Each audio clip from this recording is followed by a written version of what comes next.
மரவள்ளிக்கிழங்கு பாப்பா. அது ரொம்ப பிடிக்குமா? எனக்கு ரொம்ப பிடிக்கும்.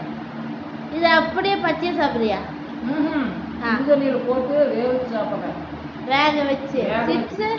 சிப்ஸு பிடிக்காது. சுடுதண்ணியில் வேக வச்சு நிறைய சாப்பிட்றேன். எனக்கு ரொம்ப பிடிச்சது மரவள்ளிக்கிழங்கு. மரவள்ளிக்கிழங்கு தானா? சிப்ஸ் எல்லாம் பிடிக்காது. உப்பு போட்டு வேக வைக்கணுமா? நிறைய சாப்பிடுவேன். எனக்கு ரொம்ப பிடிச்சது மரவள்ளிக்கிழங்கு. கிலோ எவ்வளோவா? கிலோ 40 ரூபா. கிலோ 40 ரூபாவா?